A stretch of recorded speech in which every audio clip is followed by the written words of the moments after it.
Una crisis institucional se vive en el Ministerio de Comunicaciones y una de sus direcciones más importantes para la reestructuración de la red vial, Covial, ha percibido los principales problemas. Horas después de la destitución de la directora de Covial, ingeniera Lisette Benítez, en exclusiva brindó una entrevista a TVGT Noticias para conocer su versión tras su remoción. Entre los principales problemas que señala es la falta de certeza jurídica para levantar licitaciones que adjudiquen a empresas los proyectos para limpieza, bacheo, reconstrucción de tramos carreteros y nuevos proyectos viales como puentes, entre otros. A criterio de Benítez, la narrativa que manejan las actuales autoridades se basa en eliminar la corrupción, pero se deja de trabajar para hacer proyectos que demanda la población guatemalteca. A esto se le llama incumplimiento de deberes, detalló la exfuncionaria. Años de experiencia y el 95% de licencia profesional así en el gobierno. Entonces, así me pasa que hay un recorrido. Conozco los 22 departamentos de la República de Guatemala trabajando. Referente a mis estudios, saqué la licenciatura de Ingeniería Civil, saqué el posgrado de Políticas Públicas y ahorita en noviembre termino mi maestría de la Fiscalización de la Administración de los Pagos. Trabajé en el Cuerpo de Ingenieros del Ejército como capitán segundo asimilado, en donde aprendí que tenemos que respetar la línea de mando a los superiores y a los gobernados. También trabajé en la Contraloría General de Cuentas, fiscalizando obras de gobierno. Trabajé en el PIB, trabajé en CONAPA, trabajé en el Ministerio de Salud, en la Unidad de Planificación Estratégica, trabajé en el Ministerio de Salud como subdirectora técnica, luego fui ascendida como directora de proyectos de hospitales con la cooperación internacional. Luego entré a la UCE como subdirectora técnica, para lo cual hubo un proceso de selección. Y actualmente estoy en Covial. Antes que nada, quiero agradecer al señor presidente Bernardo Arévalo por la oportunidad que me dio de haber formado parte de ese equipo de gobierno. Muy agradecida. La experiencia que tuve en la UCE, cuando ingresé como subdirectora técnica, encontré algo muy interesante. Encontré que muchos proyectos habían sido financiados a un 90% aproximadamente, mientras que la obra en campo, física, se encontraba en algunos casos, algunos el 60%, a otros el 70%, y eso ocasionó muchos problemas para poder liquidar y continuar con esos proyectos. La arquitecta, viceministra Paola Constantino, hace todo lo posible por llevar a cabo la ejecución. Es una persona innovadora, le entra con ganas a todo y realmente admiro la gestión que ella lleva como viceministra de la Unidad de Construcción de Edificios del Estado. Formó un equipo muy interesante, multidisciplinario. Este equipo la apoya, la asesora y ella se deja asesorar y es parte de su gestión, aparte de las innovaciones que ella lleva en la UCE. Por eso es que la UCE la visualizo como éxito hacia el futuro y actualmente. Luego me solicitan mi currículum, llego a ser directora de Covial.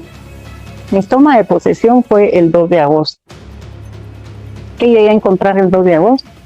Una ejecución de apenas del 24% que se había realizado desde el 1 de enero hasta el 31 de julio, para lo cual empecé a verificar y a ver cómo podíamos levantar esa ejecución, porque si un presupuesto es autorizado por el Congreso de la República es porque previo hubo un análisis, previo hubieron compromisos. Y yo cuando entré dije, bueno, hay que tomar esto, está el recurso que fue aprobado por el Congreso de la República, para lo cual tenemos que ejecutar, tenemos que llevarlo a las comunidades. El 12 de agosto se inician los eventos de aperturas de plicas de unas bases que ya venían elaboradas. 12 eventos diarios eran en el tema de las aperturas de plicas. Se conformaron equipos de 15 personas. Se abrían eventos a las 9 de la mañana, eventos a las 11 de la mañana, eventos a la 1 de la tarde, eventos a las 3 de la tarde diarios. Las juntas se quedaban tarde trabajando, teníamos 15 personas involucradas con juntas. La municipalidad de Mixco colaboró con enviarnos a 2 personas porque no completábamos la cantidad de personas que teníamos que tener en las juntas, para los cuales en las juntas de licitación y de cotización teníamos que tener 5 representantes, 3 titulares y 2 suplentes. Estas personas que participan en las juntas son idóneas, tienen su certificado de idoneidad, son personas que tienen mucha experiencia, son profesionales, que conocen lo que están haciendo. También teníamos personas de Caminos, de la Dirección General de Caminos, muy expertos en los temas, también de Covial y, como repito, de la Municipalidad de Mixco, que nos apoyaron con ellos. Luego sucede de que se empiezan a abrir los eventos, empiezan a presentar las ofertas, se cierran estos eventos. Son 228 eventos de licitación y cotización. Tenemos 168 eventos de limpieza y 50 eventos de terracería, de los cuales 20 son de Unicapa y el resto, los 30, son de terracería. De estos eventos, 60 son eventos de licitación. De estos 60 eventos de licitación, únicamente fueron aprobados 20, para los cuales de los eventos de licitación, 40 fueron improbados por el INE. El personal de las juntas, para lo cual yo no me involucraba, pero escuchaba, estaba muy inquieto porque les estaban improbando los eventos. Ellos adjudicaban, se enviaba al señor ministro, lo regresaban con preguntas. Las juntas, como le establece la ley, respondían, analizaban. En cada junta de apertura de plicas teníamos un abogado o abogada, para lo cual revisaban también y se enviaban de nuevo. ¿Y cuál era la sorpresa? Venían improbados 40 eventos, para lo cual yo no me involucraba, pero escuchaba, estaba muy inquieto porque les estaban improbando los eventos. Ellos adjudicaban, se enviaba al señor ministro, lo regresaban con preguntas. Las juntas, como le establece la ley, respondían, analizaban. En cada junta de apertura de plicas teníamos un abogado o abogada, para lo cual revisaban también y se enviaban de nuevo. ¿Y cuál era la sorpresa? Venían improbados 40 eventos. No hubo la intención de querer adjudicar estos eventos. Cuando hay intención, realmente se hubiera platicado con las juntas de decirles, miren, esto está pasando, sino que simplemente improbaban. Entonces las juntas se quedaban sorprendidas de lo que estaba sucediendo. Estas juntas se quedaban hasta las 12 de la noche, 1 de la mañana, todos los días trabajando, y consta en los eventos de Guatecompras a la hora que se fueron subiendo las actas, porque eso lo establece la ley de contrataciones y su reglamento. Entonces se quedaban tarde trabajando. Cuando vieron ellos que todo el sacrificio que hacían era votado e improbado, moralmente me comentaban, porque yo no tuve acercamiento a las mesas, de que ellos se cuestionaban mucho. Incluso entre ellos llegaron a tener miedo de que iban a ser destituidos, ¿verdad? Yo solo estaba pendiente, nunca me involucré con las mesas, no tuve acercamiento. Se instalaron cámaras para llevar el control de que no hubiera corrupción. Ahí están las cámaras. Llegaban los oferentes, presentaban sus ofertas y todo se hizo conforme a la ley. El problema aquí es que cuando llegaban los alcaldes, los COCODES, las comunidades y también los diputados, y también que teníamos mesas de trabajo con el legislativo. Teníamos citaciones con el legislativo o algunas visitas que recibí allá en Covial. Hice el compromiso de que esos eventos se estaban realizando para apoyar a la población. Hice ese compromiso para demostrarles que realmente Covial sí estaba trabajando. Luego mi sorpresa fue de que estos eventos fueron votados, 40 eventos de licitación que nunca había visto en mi historia, en mis 39 años que tengo de recorrido, nunca había visto que sucediera algo así, que a granel fueran votando los eventos y no hubo una conciliación o algo que pudiera decir, miren señores, miremos qué es lo que está pasando, sino que simplemente no va, aunque justifique el señor ministro, ¿por qué no? Pero a lo que voy yo es que no hubo un acercamiento hacia las juntas para poder enmendar la situación si es que hubiera habido algún error, ¿verdad? Y mientras tanto, la población estaba a la espera de una respuesta. Luego, después de que empezaron a improbar los eventos, de nuevo me visitan los alcaldes, de nuevo me visitan las comunidades, de nuevo me visitan diputados con la autoridad que tienen ellos de fiscalizar. Entonces las preguntas eran, ingeniera, ¿qué es lo que está pasando? Y los alcaldes preocupados porque sabían que tenían que darles explicación a sus comunidades, a unas comunidades que son lejanas, que ni siquiera tienen la oportunidad de poder aprender a leer y a escribir. Y la preocupación de los alcaldes me decían, mire ingeniera, ¿cómo explico a mis comunidades? ¿Cómo voy a hacer? ¿Qué fue lo que pasó aquí? Entonces se les explicaba que la intención sí estuvo de subir estos eventos. Se subieron, pero 40 fueron improbados y solo 20 aprobados. Desconozco el criterio real que tomó la autoridad superior, me refiero al ministro, para realizar esta situación de improbación. La desconozco totalmente, pero sí se trabajó. En 2 meses que estuve, hice todo el esfuerzo por querer ejecutar todos estos proyectos y levantar la ejecución. Mi proyección era que en diciembre llegáramos al 95% o al 90% de ejecución. Íbamos bien, ya se estaba logrando. Empecé en el 24% de ejecución el 2 de agosto y subí aproximadamente entre 32 y 33 el día que yo entregué el cargo, que fue el 17 de agosto, fue sorpresivamente ayer cuando me dieron la baja. ¿Por qué estoy aclarando esto? Porque en el comunicado del señor ministro indica ineficiencia, para que no se repita la ineficiencia que venía en este 2024. Pero no contemplaron el esfuerzo que se hizo, tuve apertura, yo siempre con las comunidades, con los señores diputados, que finamente ellos llegaban con la intención de apoyar a los señores alcaldes y a las comunidades. Ese fue el único fin de los diputados. Nunca me preguntaron un favor. Lo único que hacían los señores diputados es que estaban preocupados porque los eventos estaban cayendo y por la ejecución que no avanzaba.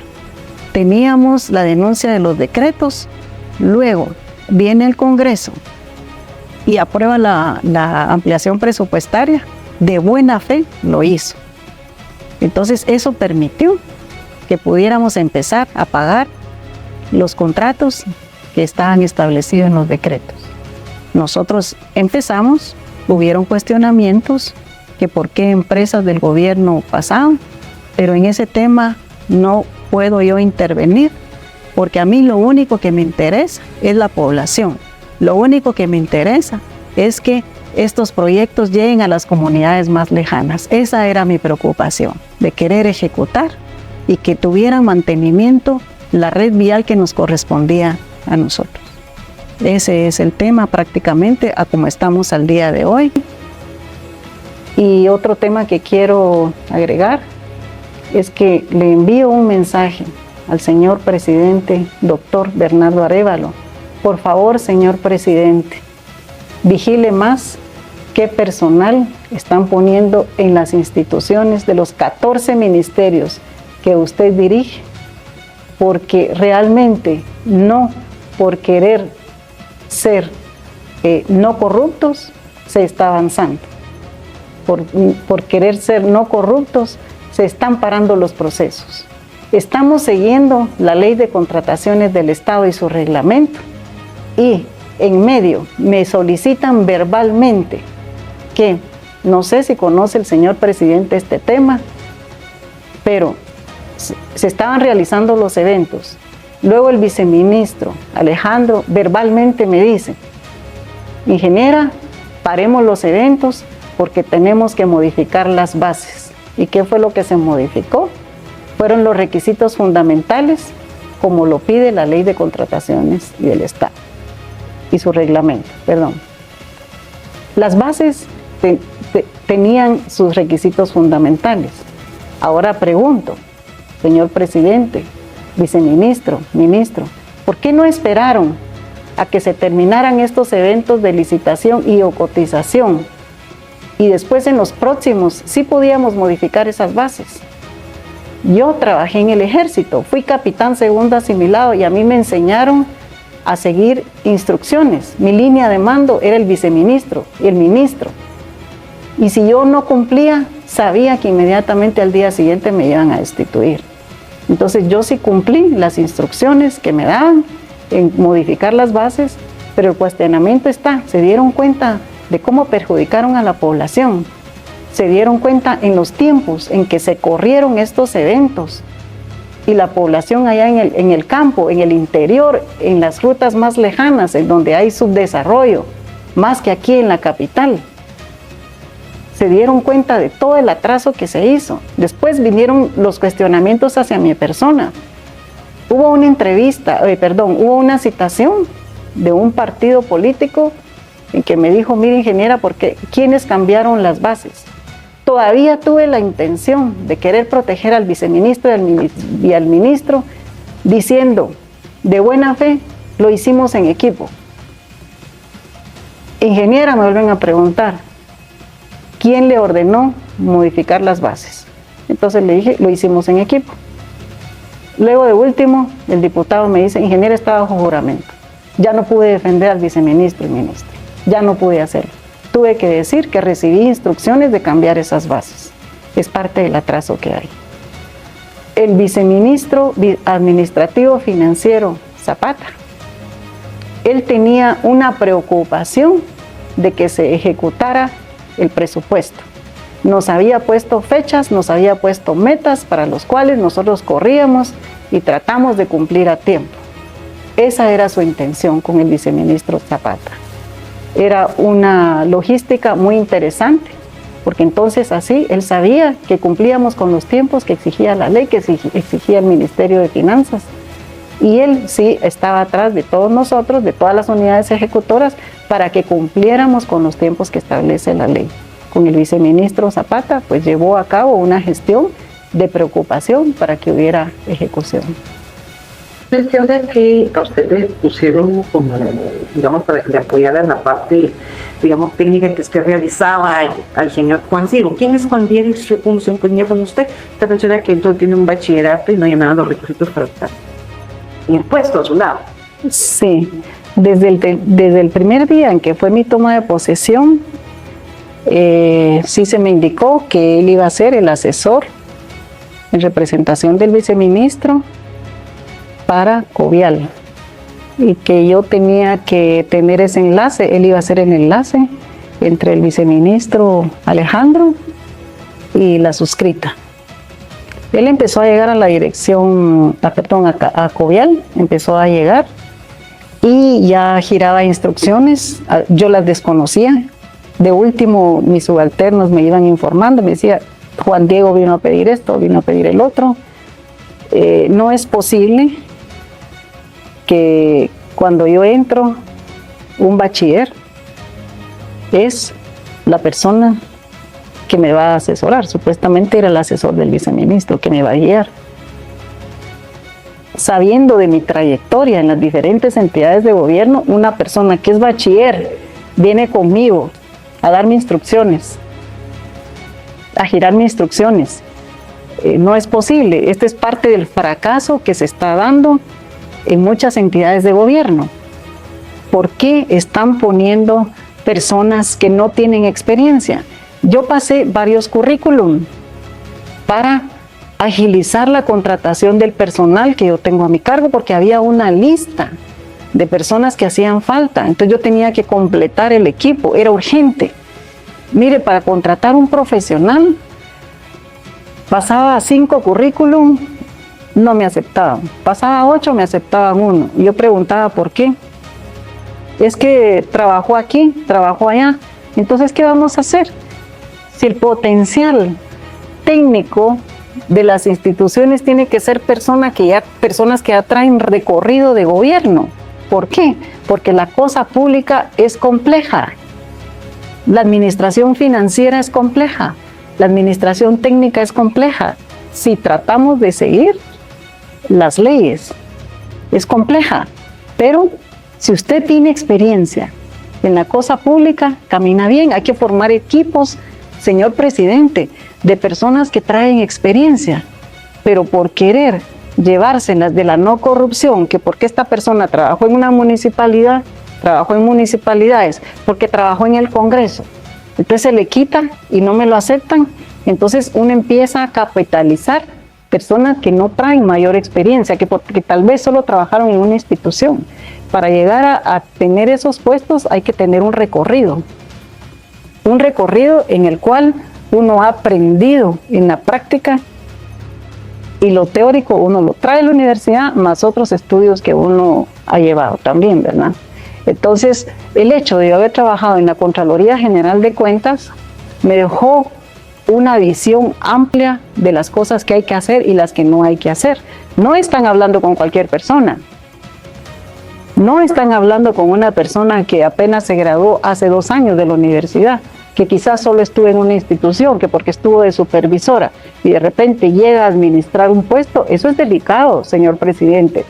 Hay que tener equipos que han tenido experiencia. Pero si realmente solo nos queremos ir por la no corrupción, entonces, ¿qué está pasando con el resto de la gente que anda buscando empleo? A mí me van a pedir empleo personas que ya traían experiencia técnica. Entonces yo mandaba los currículums rechazados, que porque trabajó en el Congreso, que porque trabajó para 3 municipalidades. Entonces ese es el potencial que uno tiene que tener, gente que trae experiencia.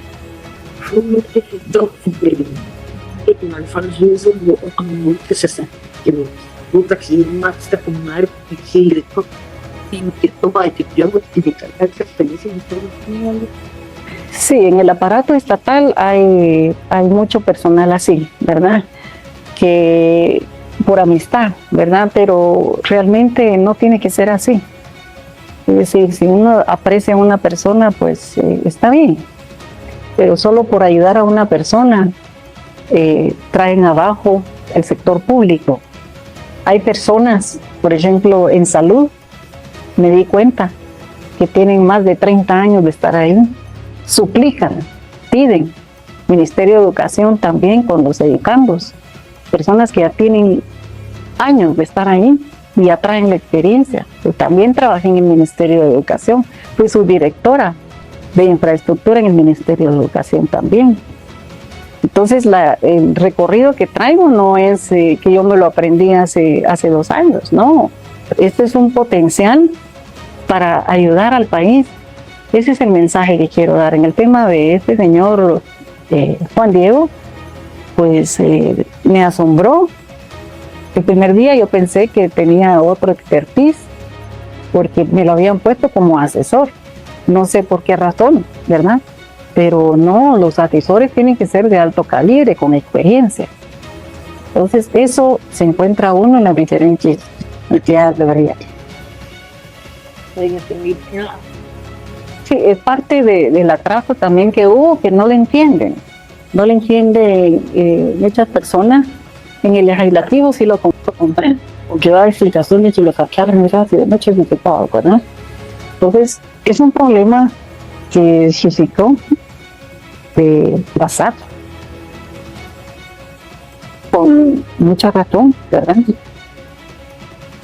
El B400 bien. Nosotros también teníamos que ejecutar el presupuesto, pagarle a las empresas, y cuando nos dábamos cuenta que estaban inhabilitadas por la SAT, estaba inhabilitado su REDAE, nosotros no efectuamos ningún pago. Que por lógica no podían emitir una factura. Las juntas de apertura de plicas también se percataron de ese tema. Cuando salió la noticia, al principio no sabían qué hacer. Luego ellos tomaron la decisión de, antes de adjudicar un proyecto, verificaba en el sistema, estaba inhabilitada por la SAT, por el tema del D410, que toda la población ya sabe que fue una denuncia, ¿verdad? Entonces ellos, si estaban inhabilitados por el D410 de la SAT, no adjudicaron a esas empresas.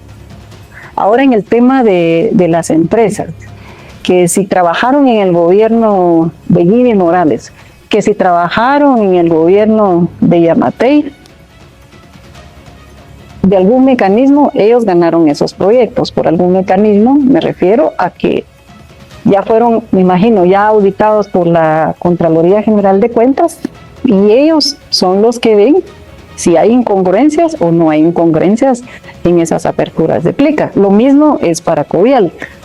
Con estos 228 eventos que se levantaron, compete a la Contraloría General de Cuentas decir si hubieron incongruencias o no hubieron incongruencias en el actuar de las juntas.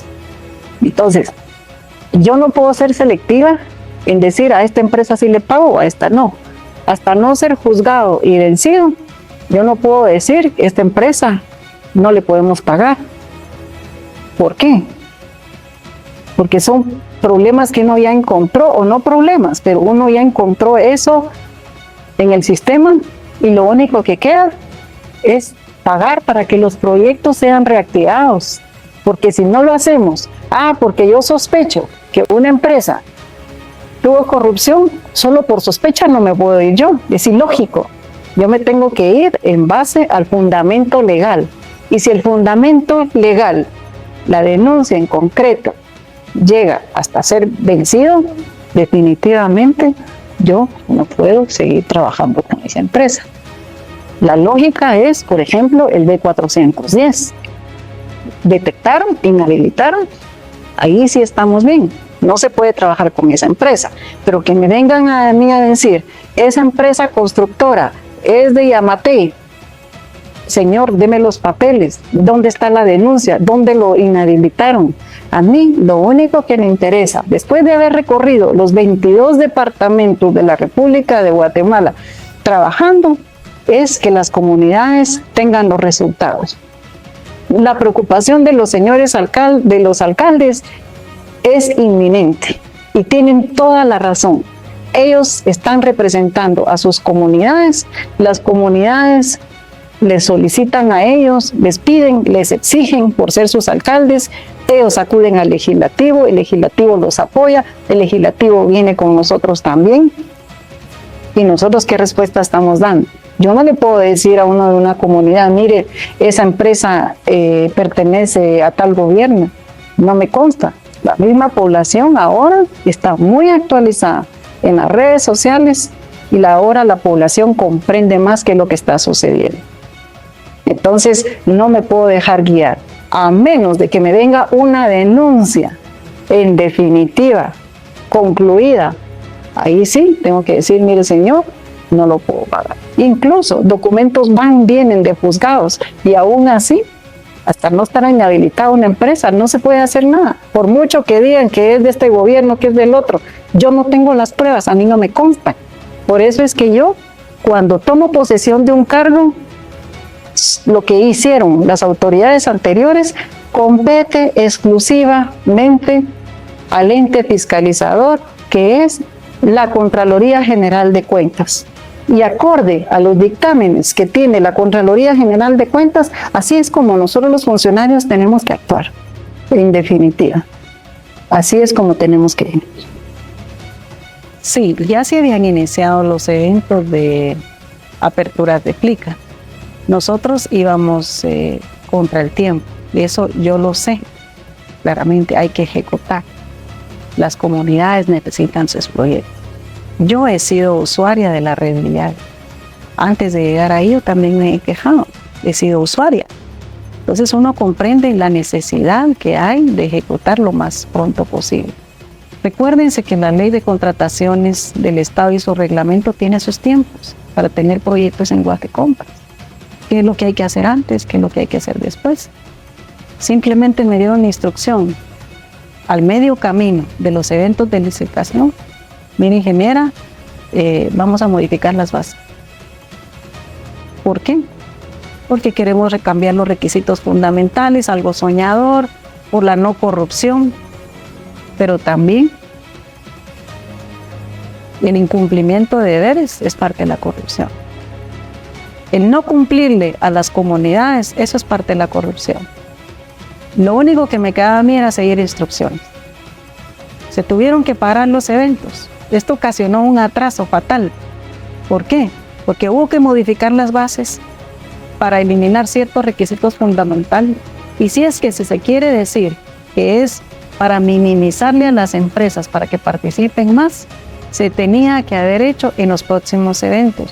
No cuando los eventos ya están montados, decir, bueno, cambiemos ahora. Es cierto, la ley de contrataciones del Estado y su reglamento permite modificar las bases. Es cierto. Pero eso se da en algunos casos en que se detecte algo que realmente amerite un cambio. Pero aquí simplemente venir y que por no corrupción hubo que cambiarlo, entonces la corrupción está en el incumplimiento de deberes. Entonces yo tuve que seguir esas instrucciones. ¿Por qué? Yo respeto la línea de mando. Así soy yo, ¿verdad? Entonces el señor presidente tiene que estar claro para que no le afecte en su gobierno del equipo que está teniendo, ¿verdad? A su cargo, por favor, señor presidente, ponga atención en este tema. Dejaste las cuentas y la acción de personas recibiendo alguna vez un casi disco del festival a veces en la secretaría de Chip el TI y trataron un tercero, no presidente. No, en ningún momento no se recibió instrucciones del señor presidente, no se recibió referente a que esta empresa sí participa, no me dieron ningún nombre, tampoco del viceministro Alejandro, pero lo que no comprendo hasta la fecha, no tengo conocimiento, porque solo se quedaron 20 eventos y se votaron 40 eventos, ¿verdad? Entonces eso ya queda entre las juntas de aperturas de plicas y el señor ministro, pero no, en ningún momento, tengo que ser clara, recibí instrucciones del presidente, no. Tomando en cuenta la importancia de la elección, ¿verdad? En la y lo que sientes en el zona en Congreso de la República para tener aprobar presupuestos, hay instituciones, todo eso, evaluamos dicho en el muy bien. Y cómo encontró Covial, cómo lo pensaba dejar y afecta toda esta situación a que la ejecución no se logre. Sí, afecta. Porque el Congreso de la República, cuando aprueba un presupuesto, lo hace confiando en las autoridades del Ejecutivo a solicitud de las necesidades que hay en el país. Entonces ellos son los fiscalizadores, por eso es que se llevan a cabo estas discusiones. Ahorita para el último día de noviembre ya tenemos que tener aprobado el presupuesto 2025, ya compete al Congreso que va a aprobar o que imprueba, ¿verdad? ¿Cómo encontré Covial? Encontré un cadáver prácticamente. ¿Por qué? Porque hubiera un cambio de autoridades en tan poco tiempo, ¿verdad? Desconozco las razones por qué hubieron, bueno, lo lógico es que es cambio de gobierno, pues se cambia al personal de confianza, ¿verdad? No tengo ninguna denuncia en firme de la Contraloría, solo hallazgos. Tenemos que reconocer que un hallazgo es subsanable a una denuncia que es otro tema. Pero de la gestión del gobierno pasado no encontré absolutamente nada que perjudicara, ¿verdad?, el continuar con estos proyectos. Pero ¿qué encontré? Encontré una ejecución muy baja. Pero recordemos el tema de los decretos también. Pero yo llegué con esa intención el 2 de agosto de querer apoyar y cambiar esa imagen, pero no me dejaron. Con tanto cambio, ¿verdad? Entonces mi intención sí es esa. Y yo sé, yo me conozco como soy cuando yo entro en algo, sí, le entro con fe, conozco del tema cómo se gestiona la parte jurídica, cómo se gestiona la parte financiera, cómo se gestiona la parte administrativa, aunque no me sé todos los artículos de ley de memoria, pero sí he estado en diferentes cargos en donde sé cómo se administra, sé cómo dirigir, pero siempre dependo de las decisiones de las autoridades. Entonces hay momentos en que a uno no le dejan avanzar, ¿verdad? Y desde agosto, recuerdo que usted me dijo que logró cierta ejecución y sin embargo usted está en el cargo, ¿cómo la deja al momento? Y esto hay que repercutir, ¿verdad? No lograr ser potente para el próximo año en una unidad tan importante. Sí, en 7 meses se ejecutó aproximadamente el 24% de ejecución financiera. Y luego se pretendía que en 2 meses yo elevara la ejecución, es imposible. Pero sí, se logró llegar aproximadamente a un 32%, aproximadamente. Eso en el término del 2 de agosto al 17 de octubre.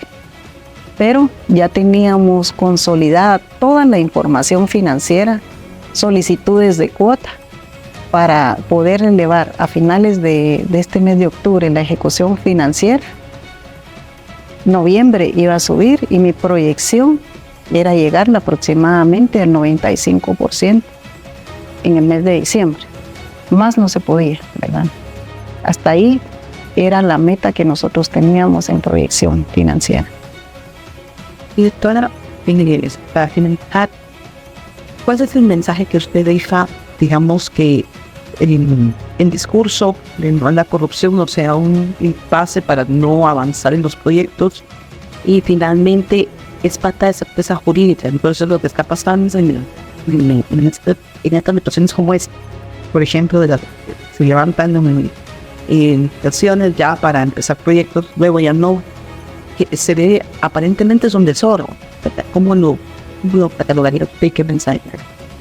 Sí, no a todo nivel, digamos, esto está sucediendo en unas partes del Ministerio de Comunicaciones, como le repito. En la UCE es totalmente diferente. Ahí sí se lleva un orden para los eventos. No se votan solo porque vamos a cambiar esto. Se hace un análisis previo, se suben los eventos, se adjudica o no se adjudica, dependiendo, pero no se hacen esos cambios a última hora, porque las autoridades de la UCE tienen bien marcado hacia dónde tienen que llegar. Esa es la diferencia. Ahora de este lado, que vengo, el Viceministerio de Infraestructura y con el señor ministro, ¿por qué no definieron esas bases antes? Cuando yo llegué, esas bases ya estaban elaboradas. ¿Por qué no hicieron ese análisis antes? Las empresas estaban desconcertadas, que por qué los eventos estaban votando. Ellos invierten. Cada empresa tiene un costo. Entran a un evento de apertura de plicas, ganaron y después regresa que no. ¿Dónde está la inversión que hizo el señor contratista o la contratista? Digamos, tampoco se ponen a pensar de ese lado. Tenemos que pensar en todas las aristas, tenemos que pensar en el pueblo de Guatemala. Sufre por esta ineficiencia, por estas tardanzas. Sufre el pueblo de Guatemala. Y nosotros no podemos ser solo protagonistas. A nosotros nos paga el pueblo nuestro salario. Y nosotros llegamos a esos puestos a cumplir esa misión que se nos tiene encomendado. Pero si nosotros encontramos esos cortes que hay, la población afuera está desesperada. Hay tramos en los que ya no se puede transitar. ¿Y qué hacemos nosotros? Solo administrativamente hacer unos cambios que porque no me pareció esto, que porque quiero. Igual de todas maneras las empresas tienen que participar y tiene que ser exitoso. Entonces, ¿cómo es eso de que a medio camino, vuelvo a repetir, de los eventos de licitación se paran porque hay que cambiar las bases? Y esa sí fue instrucción verbal que yo recibí. No tengo ningún documento escrito, pero yo sí respeto. Mis anteriores jefes pueden hablar con cualquiera. Yo sí respeto las instrucciones. Y ahora me vienen con eso de que por ineficiencia, como dice el comunicado del señor ministro, por ineficiencia, que así es como lo marca, no es así. Eso es lo que quiero aclarar a la población, que por favor las autoridades del señor presidente, que está inmerso en los 14 ministerios, tomen conciencia de que esto está perjudicando a la población más lejana del país y que tienen gran necesidad y no se están dando cuenta del daño que se está haciendo a esas poblaciones que tanto lo necesitan. A usted le comentaron, o no sé qué tanta relación tuvo usted con las juntas de licitación, si recibieron alguna llamada, alguna instrucción directa del ministro, viceministro, una llamada externa, anónima, nunca recibieron algún tipo de presión, nada. Desconozco. Y al final de cuentas, pues se emitió un comunicado indicando su institución, creo que la renuncia del señor Zapata. Sin embargo, ¿qué le comunicaron a usted? ¿Cómo se enteró usted que estaba destituida? ¿Qué le dijeron? ¿Qué argumento le dieron?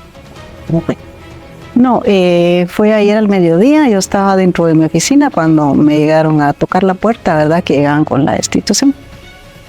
La persona que es encargada de notificar, pues usualmente no tienen los detalles, ¿verdad? Pero lo que sí quiero aclarar es que sí se hizo el mayor esfuerzo. Ese es el tema, eso es lo importante que tenemos que aclarar. Que yo ya tenía las metas trazadas, ¿verdad? Para llevar a cabo la ejecución. Y decirle a la población, por favor, que no se dejen llevar de comentarios en las redes sociales. Hay personas que yo ni siquiera conozco. Y lo ligan a uno con una llamada telefónica o algo así, ¿verdad? Entonces, solo a la población, ¿verdad? Que tenga cuidado. ¿Qué está escuchando? ¿Qué está viendo? ¿Qué está leyendo? ¿Verdad? Aquí yo estoy presente, tal por cual, para ustedes, para la población. Seguiré luchando en el sentido de que si tengo la oportunidad de seguir sirviendo al país a través de los conocimientos que tengo, con mucho gusto lo voy a hacer, no importa el gobierno que sea. A veces me han cuestionado que por qué yo estuve en el gobierno de Jimmy, que por qué estuve en el gobierno de Yamatei. Yo estuve en varios gobiernos, en el de Álvaro Arzú, en el de Berchén, en el de la UNE. Estuve con Jimmy Morales, estuve con Yamatei. Y si ustedes se dan cuenta, no fue por estar afiliado a un partido. Llegué aquí, a Covian, no por estar afiliada al partido Semilla. Yo tenía una buena impresión de la lógica que está llevando el partido Semilla. Me gustaba, pero ya estando adentro me di cuenta de que hay un desbalance, hay un desconocimiento de la cosa pública. Esto es delicado. Hay que tener conocimiento y no que personas que apenas estuvieron tal vez solo en un puesto de gobierno le quieran dar instrucciones a uno y no dejan que uno los guíe. Ese es el tema para mí, solamente.